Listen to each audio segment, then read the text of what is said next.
আমরা ছাত্র ফেডারেশন বর্তমান ছাত্র রাজনৈতিক পরিস্থিতি কিংবা ক্যাম্পাস চার্টার হিসেবে আমরা একটা 9টা দফা তৈরি করেছি, 9টা প্রস্তাবনা তৈরি করেছি। এই মুহূর্তে আমি আপনাদের সামনে আমাদের 9টা প্রস্তাবনা এখানে উপস্থাপন করছি।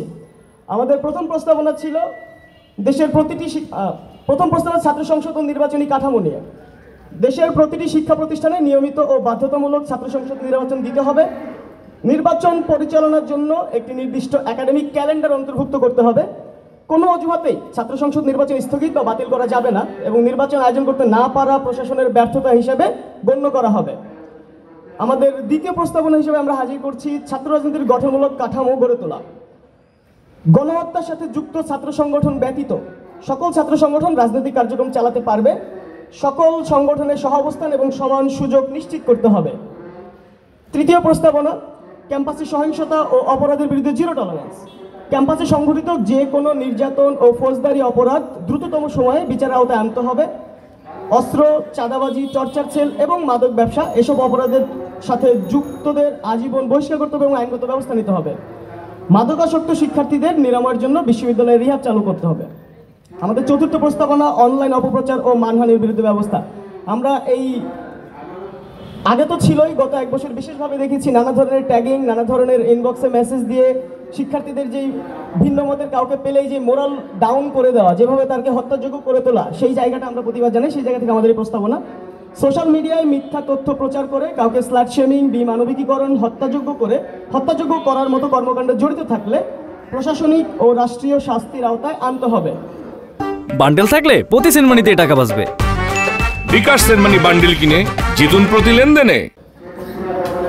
সোশ্যাল মিডিয়ায় সাইবার বুলিং বন্ধে প্রশাসনিক কঠোর পদক্ষেপ হিসেবে 1, 2, 3 বছর পর্যন্ত বহিষ্কার প্রথা চালু করতে হবে। প্রতি 3 মাস অন্তর বিশ্ববিদ্যালয় শিক্ষার্থীদের ডিজিটাল বা সোশ্যাল মিডিয়া লিটারেসি ও ফ্যাক্ট চেকিং কর্মশালা উদ্যোগ নিতে হবে।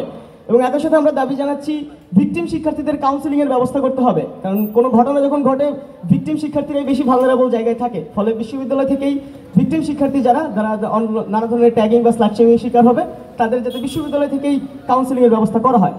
আমাদের পঞ্চম প্রস্তাবনা মত প্রকাশের স্বাধীনতা ও মানবাধিকার। সকল শিক্ষক ও শিক্ষার্থীর মত প্রকাশ ও চিন্তার স্বাধীনতা নিশ্চিত করতে হবে।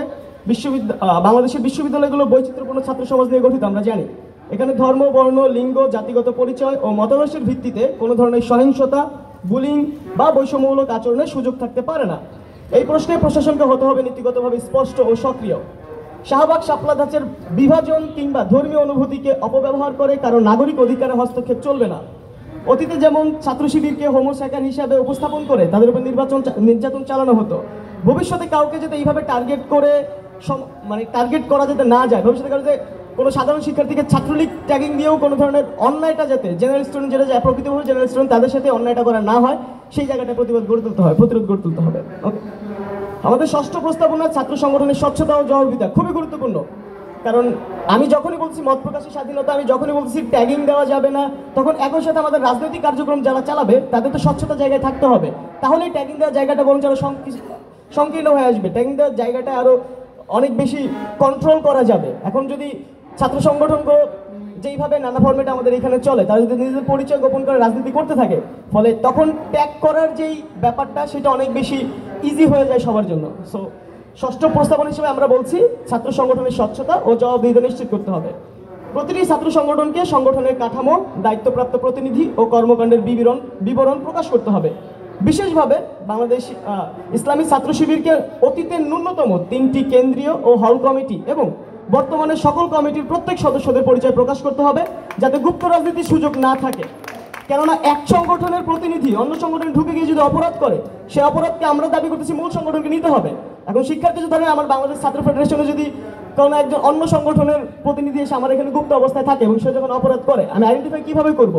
ফলে সেই জায়গা থেকে আমরা এখান থেকে দাবি জানাচ্ছি বা আমাদের প্রস্তাবনা হিসেবে উপস্থাপন করছি সকল ছাত্র সংগঠনকে স্বচ্ছতা ও জবাবদিহিতা নিশ্চিত করতে হবে এবং তাদের রাজনৈতিক যত কর্মকাণ্ড সেটা পরিচয় প্রকাশের মাধ্যমে মাথা উঁচু করে করার জন্য আমরা আহ্বান জানাচ্ছি।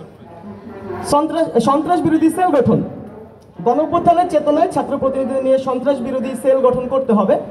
প্রতিটি আবাসিক হলে এবং কেন্দ্রীয়ভাবে পৃথক কমিটি গঠন করে সন্ত্রাস বিরোধী সেলের কার্যক্রম চালাতে হবে। কেন্দ্রীয় সন্ত্রাস বিরোধী সেলে ন্যায়ানুগ, বলিষ্ঠ ও সর্বজন বিদিত মানবাধিকার কর্মীদের রাখার ব্যবস্থা করতে হবে। আমাদের অষ্টম প্রস্তাবনা আবাসিক রাজনীতি ও নিরাপত্তা।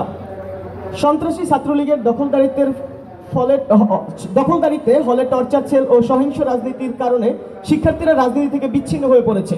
আমরা স্পষ্টভাবে বলতে চাই, ছাত্রলীগ যাতে এতদিন পর্যন্ত ক্যাম্পাসে যে রাজনীতি করেছে সেটাকে ছাত্র রাজনীতি বলে না, সেটা একটা অপরাজনীতি, সেটা একটা দখলদারিত্বের রাজনীতি।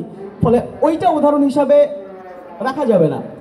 হলের সম্পূর্ণ নিয়ন্ত্রণ প্রশাসনের হাতে থাকতে হবে। হলের শিক্ষার্থীরা নিরাপত্তাহীনতায় নিরাপত্তাহীনতার দায়, হলে শিক্ষার্থী যদি নিরাপত্তাহীনতা ফিল করেন, অনুভব করেন, তাহলে সেটার দায় সম্পূর্ণ প্রশাসনকে নিতে হবে।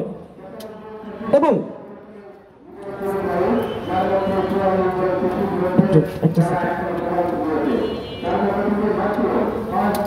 যদি হলে কোনো শিক্ষার্থীর উপর আক্রমণ করা হয়, আমরা বলছি হল চলবে প্রশাসনের নিয়ন্ত্রণে, তাহলে সেই আক্রমণের দায় প্রশাসনকে নিতে হবে, নিরাপত্তা দেওয়ার দায় প্রশাসনকে নিতে হবে। এবং একই সাথে যেই সংগঠনের দ্বারা কোনো একজন শিক্ষার্থী আক্রমণের শিকার হবেন, সেই সংগঠনকে এই দায় নিতে হবে। আমরা বাংলাদেশ ছাত্র ফেডারেশন হলভিত্তিক ছাত্র রাজনীতির পক্ষপাতী, তবে প্রয়োজনে অনুষদ ভিত্তিক ছাত্র রাজনীতিরও আমরা সমর্থন জানাই। কারণ আপনারা জানেন, আমাদের বিশ্ববিদ্যালয়ে প্রায় 56% নারী হলের বাইরে থাকে এবং 34% আমাদের যে ছেলে শিক্ষার্থী তারাও হলের বাইরে থাকে। ফলে তাদের রাজনৈতিক অধিকার, রাজনীতি আমাদের একটা সাংবিধানিক অধিকার, সেই জায়গা থেকে আমরা অনুষদ ভিত্তিক রাজনীতিরও সমর্থন জানাই। 9 নম্বর প্রস্তাবনা হামলাকারীদের বিচারের আওতায় আনা। জুলাই অভ্যুত্থানে হামলাকারীদের শনাক্ত করে বহিষ্কার করতে হবে। জুলাইয়ের পূর্বে বিভিন্ন সময়ে যারা শিক্ষার্থীদের উপর হামলা করেছে তাদের শনাক্ত করে প্রয়োজনীয় আইনানুগ ব্যবস্থা নিতে হবে। যে কোনো ঘটনার পর কিংবা যে কোনো মত প্রকাশে কাউকে নিষিদ্ধ গোষ্ঠী বা দলের হিসেবে চিহ্নিত করে অপদস্থ বা হয়রানি করা যাবে না এবং বরং আইনানুগ ব্যবস্থা নিতে হবে। সবাইকে আন্তরিক ধন্যবাদ। ছাত্র ফেডারেশনের আমাদের এই 9টি প্রস্তাবনা, আমরা বিশ্বাস করি এই 9টি প্রস্তাবনা যদি ক্যাম্পাসে সঠিকভাবে বাস্তবায়িত হয়, শিক্ষার্থী, প্রশাসন, ছাত্র সংগঠনগুলো সংলাপের মাধ্যমে ভবিষ্যৎ ছাত্র রাজনীতির কাঠামো কী হবে সেটা যদি নিশ্চিত করা যায়, তাহলে ঢাকা বিশ্ববিদ্যালয়ে একটি সুষ্ঠু ছাত্র রাজনৈতিক পরিবেশ এবং সুষ্ঠু শিক্ষার পরিবেশ বিরাজ করবে বলেই আমরা প্রত্যাশা রাখি। সকলকে আন্তরিক ধন্যবাদ।